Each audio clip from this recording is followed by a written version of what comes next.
অহাকালি ভাৰতীয় জনতা পাৰ্টিৰ ৰাজ্যিক নিৰ্বাচনী সমিতিৰ বৈঠক আমাৰ সভাপতি দিলীপ শইকীয়া ডাঙৰীয়াই আহ্বান কৰিছে।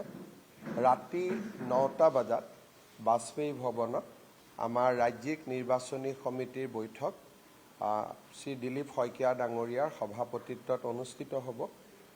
প্ৰতিটো সিটৰ বিপৰীতে 3টাকৈ নাম আমি চূড়ান্ত কৰিম। ইতিমধ্যে বুথ আৰু মণ্ডল আৰু সমষ্টিৰ পৰা নাম আহিছে। ইয়াতো আমি 3টাকৈ নাম চূড়ান্ত কৰিম আৰু কেন্দ্ৰীয় সংসদীয় বৰ্ডলৈকে আমি প্ৰেৰণ কৰিম। অৱশ্যে গণ পৰিষদৰ লগত ইয়াৰ কেন্দ্ৰীয় সংসদীয় বৰ্ডৰ বৈঠক হোৱাৰ আগতে আমি চেষ্টা কৰিম যাতে গণ পৰিষদৰ লগতো আমাৰ মিত্ৰতাটো চূড়ান্ত হৈ যায়।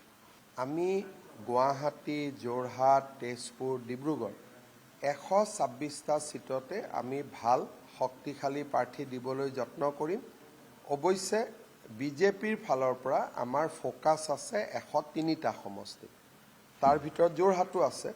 আমাৰ যিটো প্ৰচেষ্টা হ'ব 103টা সমষ্টিত আমি শক্তিশালী প্ৰাৰ্থিত্ব দিয়া। আপুনি বিচৰা বাতৰি পাব কেৱল নিউজ 18 এপত। নিউজ 18 এপ ডাউনলোড কৰিবলৈ স্কেন কৰক এই QR কোড। গুগল প্লে ষ্টৰতো পাব এই নিউজ 18 এপ।